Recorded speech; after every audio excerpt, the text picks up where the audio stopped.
وروحي أحرفي ولساني عربية حسبي. الحمد لله المحمود بكل لسان، المعبود في كل زمان، الذي سدد فأرشد إلى الإيمان والإسلام، وأطلق بتوحيده وتمجيده الأنام، والصلاة والسلام التامان الأكملان على سيدنا ونبينا محمد الآتي بالهدى والإيمان والآيات الواضحات البيان، الناسخ بدينه القويم كل الأديان، والرضا عن آله وأصحابه الأبرار وعن التابعين لهم بإحسان. المشاهدون والمشاهدات، أهلا ومرحبا بكم في برنامجكم في حلقة جديدة في برنامج في شرف العربية الذي يأتيكم من قناة سلام الفضائية. عنوان الحلقة هو العروبة والإسلام بالقرن الإفريقي، الجزء الثالث من قراءة في كتاب للأستاذ محمد سعيد ناود المؤرخ والأديب الإريتري، والذي أنشأ حركة تحرير إريتريا في 58 من العام الماضي، ورجل له باع كبير في الثورة الإريترية ويهتم بالتاريخ وبالعروبة. وفي هذه الحلقة نتناول المملكة أكسوم، هذه مملكة التي كانت لها شأوا كبيرا في التاريخ الإنساني. كانت مملكة أكسوم امتدادا لممالك سبأ وحمير في اليمن، إذن هي مملكة عربية لقبيلة حبشة العربية التي جاءت إلى شرق أفريقيا، وقد أنشأها المهاجرون الأوائل من جنوب الجزيرة العربية وتحديدا من اليمن.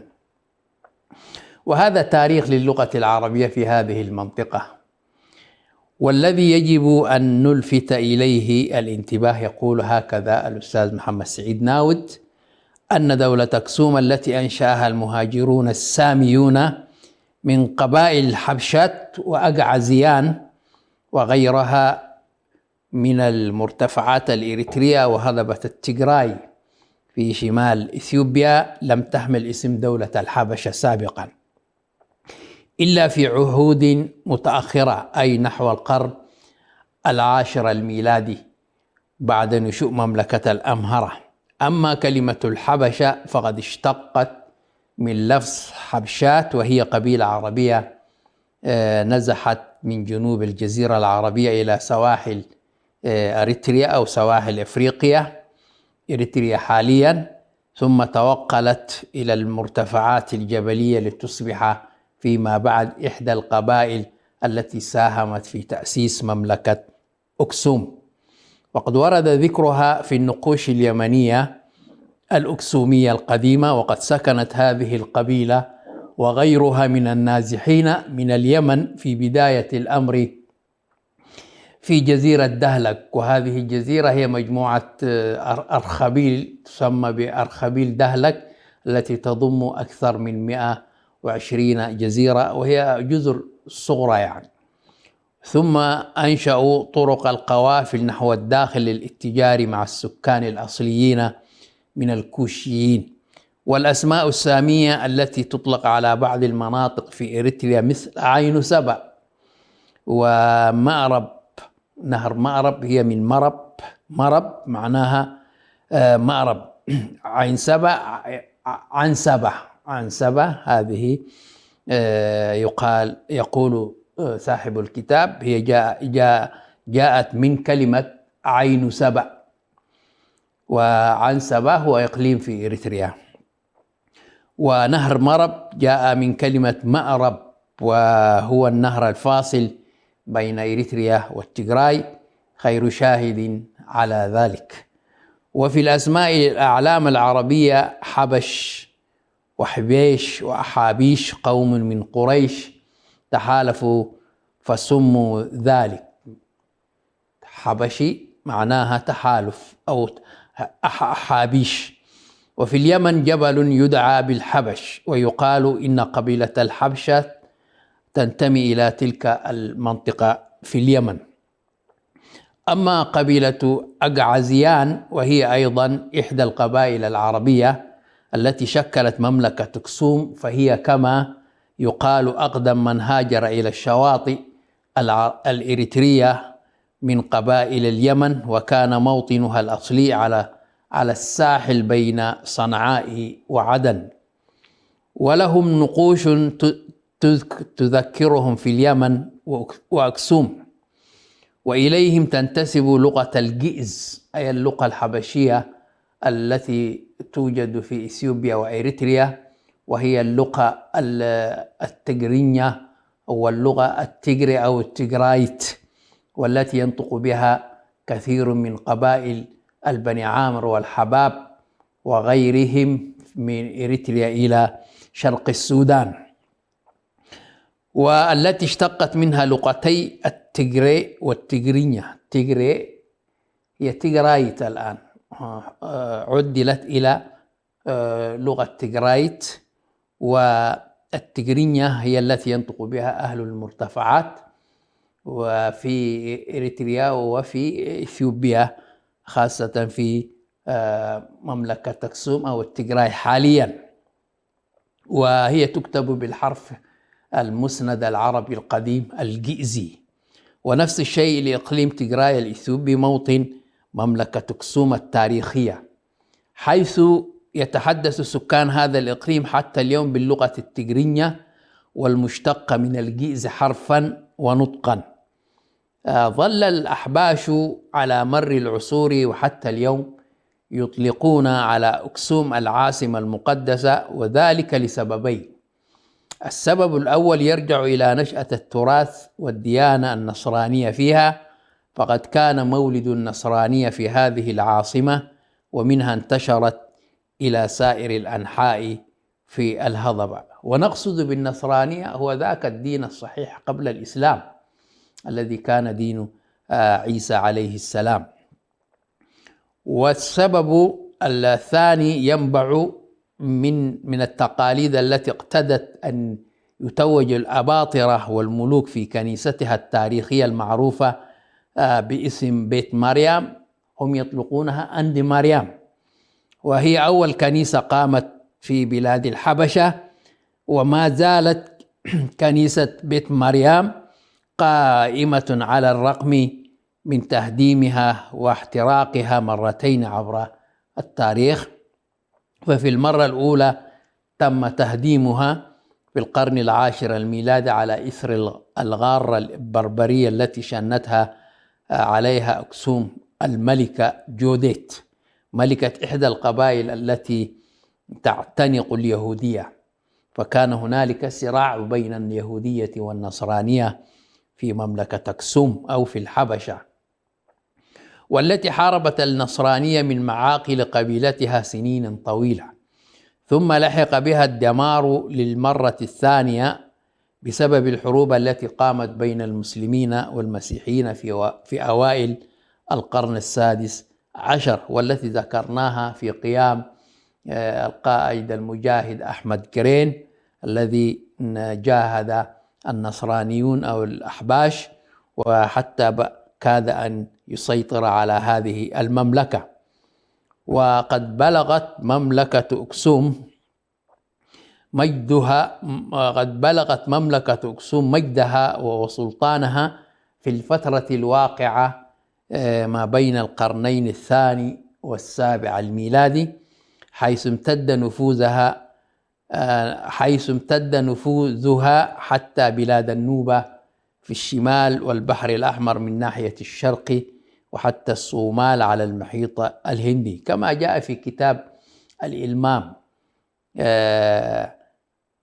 وبلغت هذه المملكة مملكة الحبشة إلى بلاد النوبة على جنوب مصر والبحر الأحمر وحتى الصومال على المحيط الهندي.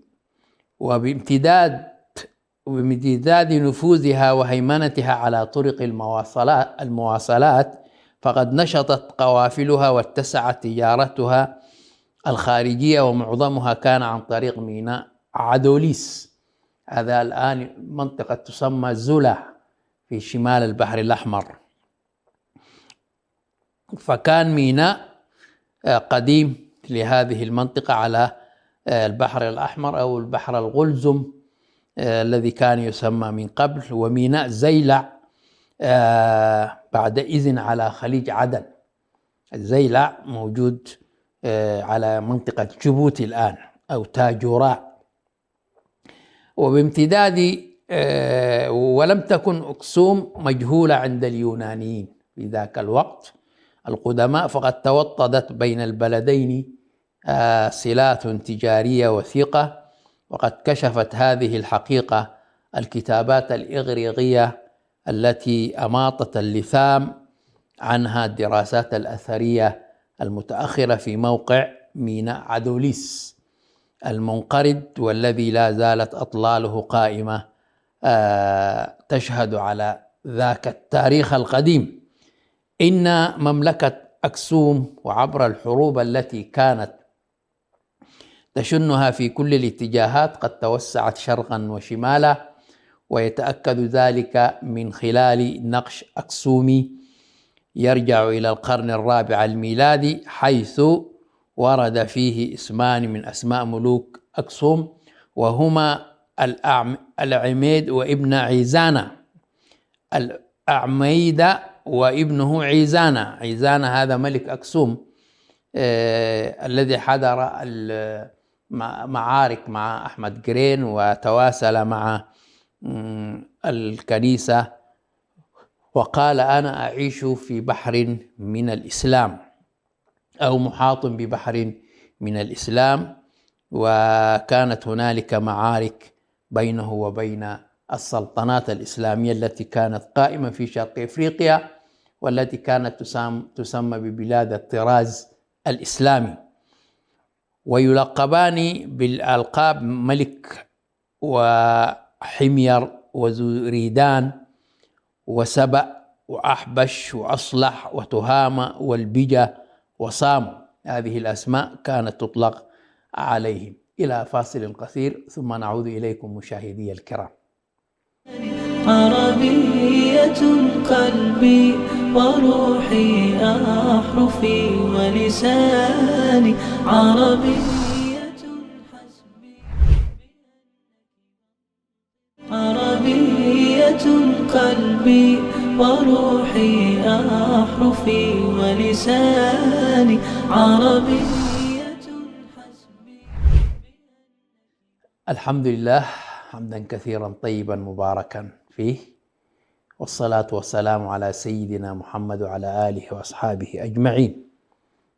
السلام عليكم مرة أخرى، أهلا وسهلا بكم بعد فاصل قصير، ونواصل من قطع من هذه الحلقة التي بعنوان الإسلام والعروبة بالقرن الإفريقي، قراءات من كتابة الأستاذ محمد سعيد ناود.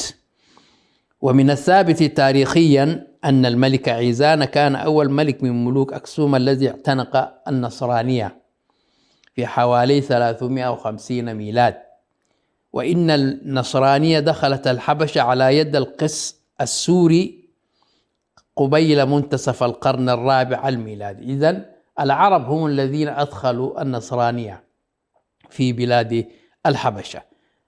حروب أكسوم. لعبت مملكة أكسوم أدوارا كبيرة في الحروب العديدة التي خاضتها في كل الاتجاهات، وأن الألقاب التي كان يطلقها عيزانة وغيره من حكام أكسوم على أنفسهم كانت بمثابة الحروب التي خاضوها والبلدان التي أخضعوها. لذلك هذه المنطقة الحروب دائرة عليها، قتال شديد حتى الآن، قتال بين الأمحرة والتجراي وإريتريا في هذه الأوان. هذه المنطقة لا تهدأ، منطقة حروب، وأخبار هذه الحروب سجل بعضها على النقوش الحجرية التي تم اكتشافها، والبعض الآخر سجله مؤرخون، كما وردت إشارات من القرآن الكريم لبعض هذه الأخبار. وإن اكتشاف بعض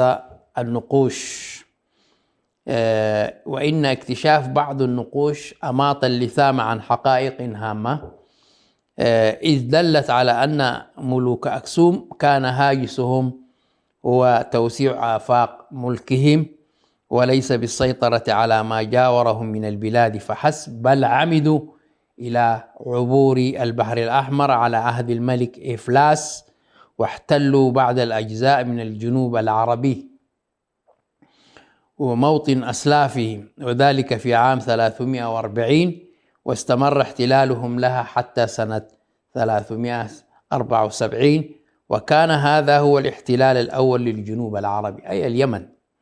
وتؤيد الآثار التي دونها الملك عيزان في القرن الرابع الميلادي استمرار سيطرتهم على بعض الأجزاء الجنوبي إلى جانب غزوهم من مملكة مروي النصرانية في السودان.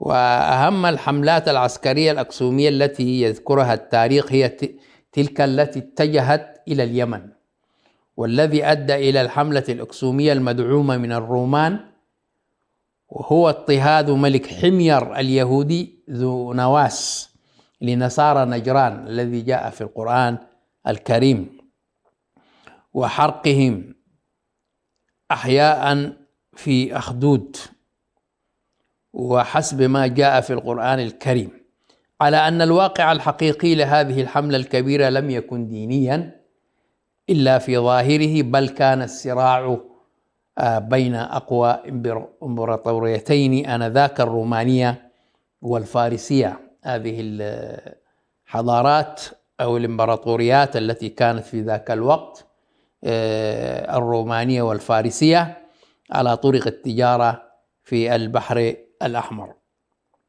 وقد ذكر المؤرخ الألماني إن القيصر جستيان أرسل رسولا عنه يدعى جوليانوس إلى النجاشي إلى أسبحة ملك أكسوم يرجو منه إعلان الحرب على الفرس، هذا قبل الإسلام، وقطع العلاقات التجارية معهم، لأنه والقيصر على دين واحد، دين النصرانية، وعليه مساعدة أبناء دينه الروم والنصارى والاشتراك معهم في قضيتهم.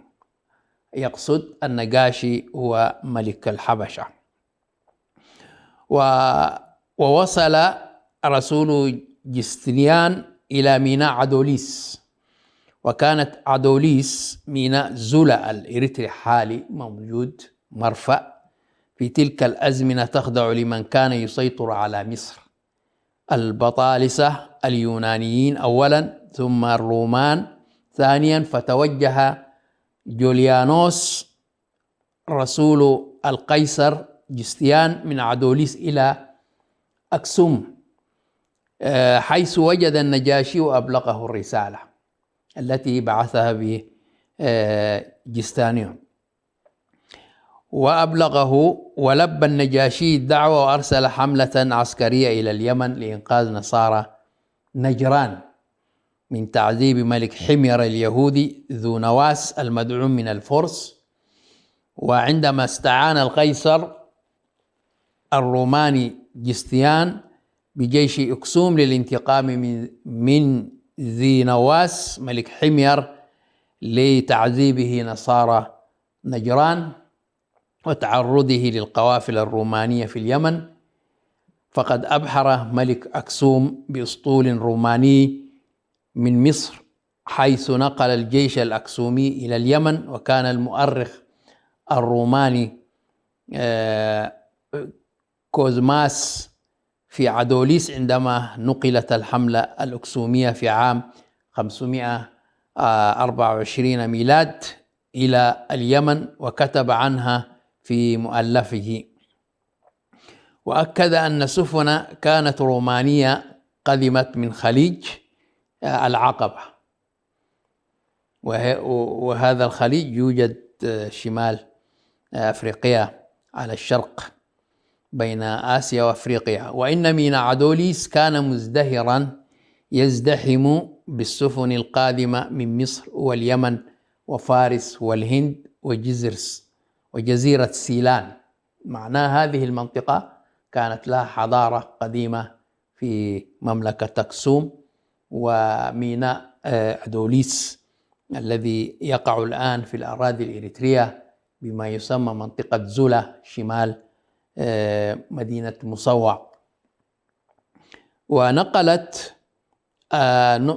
الحملة الأكسومية على دفعتين بسفن رومانية قدمت من مصر، وتحركت القافلة الأولى بقيادة النجاشي على سفينة خاصة به، فعبرت باب المندب ورست عند ساحل اليمن، ثم تلتها بقية السفن، ووقعت معارك بين جيش أكسوم والحميريين انتهت بانتصار أكسوم. استقل أبرهة الأشرم الذي أراد أن يهدم الكعبة ونزلت فيه سورة الفيل بحكم اليمن. استقل أبرهة بعد ما احتلوا اليمن. أبرهة الأشرم هو من أبناء الملك أو من القيادات العسكرية للأحباش، وأصبح ملكا عليها، وتوارث العرش أبناؤه من بعده لمدة 70 عاما. وفي عهده بنى كنيسته الشهيرة في اليمن، حيث أراد أن ينافس بها مكة المكرمة. القصة معروفة في سورة الفيل التي كان يحج إليها العرب في جاهليتهم، أي مكة، وحتى قبل ظهور الإسلام، والقصة واردة في القرآن الكريم. انتهى حكم أبرهة الأشرم في اليمن حوالي سنة 544 ميلادي، وتولى الحكم من بعده ابنه يكسوم. إذن أبرهة هذا عربي حبشي عربي، وابنه اسمه يكسوم. وقد حكم اليمن 19 عاما، ثم خلفه أخوه مسروق برضو اسم عربي وحكم 12 عاما. وأخيرا بلغ ضيق حمير بالأحباش مبلغه، ووجد الفرس أن الفرصة سانحة لغزو اليمن مرة أخرى في صراعهم مع الروم نصارى والفرس مجوس، في صراعهم مع الروم، ومن أجل السيطرة على البحر الأحمر وتجارته الرائجة. ولعب سيف ابن ذي يزن دورا هاما في دعوة الفرس الذين جاءوا ب8 سفن، فقابلهم الملك الأكسومي مسروق ب100,000 مقاتل، وتمكن القائد الفارسي وهزر من قتل مسروق بنشابة وهو على ظهر بغلته، فلما سقط صريعا انهزم جيش أكسوم وتمزق شمله، واستمر الفرس بعد قتال اليمن في غزو البحر الأحمر، حيث أخضعوا عدوليس وجزيرة دهلك لسيطرتهم، ولا تزال آثارهم باقية حتى اليوم، ومنها السهاريج التي كانوا قد بنوها لحفظ المياه. إذن الفرس كذلك بعد أن هزموا الحبشة في اليمن جاءوا واستولوا على جزيرة دهلك وميناء عدوليس. أما نهاية مملكة أكسوم فقد تمت في القرن 8 الميلادي، فقد اندثرت أكسوم كمملكة موحدة إثر اجتياح موجات قبائل البجة للمرتفعات الأريترية والهضبة الإثيوبية. فقد تعرضت هضبة إريتريا والتجراي إلى اكتساح البجة الذين استقروا في البلاد وحموها أكثر من 4 قرون، حتى أن كثيرا من سكان محافظة حماسين، وهو إقليم من أقاليم إريتريا في مرتفعات الأريترية قريب للحدود الإثيوبية حاليا في أريتريا على وجه الخصوص، يدعون انتسابهم إلى قبائل البجة، وتحديدا لقبيلة بلو العربية، سعد زقة وهز زقة وبيت مخا. هذه قبائل موجودة في حماسين تتبع إلى قبيلة بلو العربية، وتسمى في الجزيرة العربية قبيلة بيلي. وإن عددا من القبائل في المديرية الغربية من إريتريا والبعض من قبائل الساحل لا تزال حتى اليوم تؤكد وجود امتداداته لها في الهضبة الأريترية، ما تؤكد وحدة أصول هذه القبائل، رغم أن قبائل المديرية الغربية وقبائل الساحل اعتنقت الإسلام، أما امتداداتها في الهضبة ظلت على ديانتها المسيحية. إذن من هي إثيوبيا والإثيوبيون؟ إن انفراد الحبشة بتسمية إثيوبيا أمر جديد، وهو بمعنى الوجه المحروق، ويعود إلى عهد الإمبراطور هايلي سلاسي، والذي أراد أن يتنسل عن العروبة، لأن كلمة الحبشة هي بمثابة إطلاق لقبيلة حبشة العربية، لذلك انفرد بهذه التسمية إلى عقلية التوسع التي تميز بها أباطرة إثيوبيا الذين لم يتورعوا من تزييف التاريخ واللجوء إلى الأساطير التي لا تسندها أي حقائق تاريخية. أما المقصود من كلمة إثيوبيا والإثيوبيين هنا هو المعنى العام للكلمة التي أطلقه اليونانيون على الشعوب التي تسكن جنوب أسوان وحتى آخر حدود الصومال، وتعني السود أو ذوي الوجوه المحروقة. إلى حلقة جديدة أستودعكم الله، والسلام عليكم ورحمة الله وبركاته. عربية حسبي بأنك منطقي وبياني، عربية قلبي وروحي أحرفي ولساني عربي.